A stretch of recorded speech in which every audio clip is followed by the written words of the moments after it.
In the heart of the Savannah kingdom, where the golden sun painted the tall elephant grass and the talking drums told the stories of kings and warriors, a tale was born. A tale of a young woman whose courage changed the destiny of her people. Her name was Esther. King Ahasu, the mighty ruler of the Savannah kingdom, sat beneath the great baobab tree in his palace courtyard. His word was law, his power unmatched. But one season, during the grand festival of yam and millet, his queen defied his command. In the presence of the elders and chiefs, her refusal burned his pride. The elders spoke, "O king, let a search be made for the most beautiful and wise maidens in the land." And so, messengers mounted on fine horses rode through the dusty trade routes, across Fulani cattle fields, Igbo farmlands, Yoruba towns, and bustling Hausa markets, calling young women to the palace. Far away, in a small village near the river Niger, lived Esther, an orphan raised by her uncle Mordecai. She was gentle, modest, and graceful, the kind who fetched water without complaint, pounded yam with the old women, and listened more than she spoke. When the king's messengers arrived in their brightly patterned wrappers and carry adorned staffs, Mordecai took her aside. "Go, my daughter, hide your heritage for now, and may the God of our fathers be with you." In the women's quarters of the palace, the maidens were clothed in colorful kente and adorned with coral beads. They were anointed with shea oil, their skin glowing like the morning sun. But while others competed for attention, Esther was different, humble, respectful, always listening to the advice of Haggai, the palace guardian of women. Whispers floated through the corridors and over the beating of the drums. "Esther, Esther." Then came the day.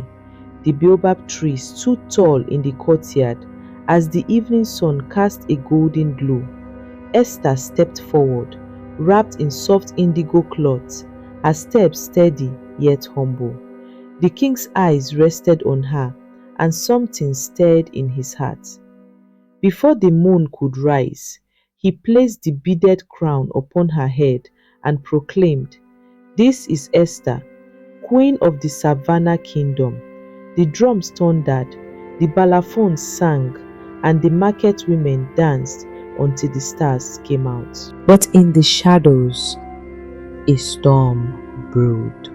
Haman, the king's high chief, was consumed by pride and anger because Mordecai refused to bow before him. Hatred turned to a deadly plan. He tricked the king into signing a decree to destroy Mordecai's people. When Mordecai heard the news, he tore his wrapper, covered himself in ashes, and wailed at the palace gate. He sent word to Esther, "You must go before the king and plead for your people." But to enter the king's inner courtyard uninvited was death, unless he extended his golden staff. For 3 days, Esther fasted, along with her people. On the 3rd day, she dressed in a white asoke robe, tied with a golden sash, and walked into the courtyard. Her heart pounded like war drums. The king looked up and smiled. He extended the golden staff and said, "Ask, my queen, even up to half my kingdom." With wisdom, Esther invited the king and Haman to 2 grand banquets. On the 2nd night, as the moon lit the palace walls, she revealed her secret. "I am of the people Haman has sworn to destroy." The king's face darkened like a gathering storm.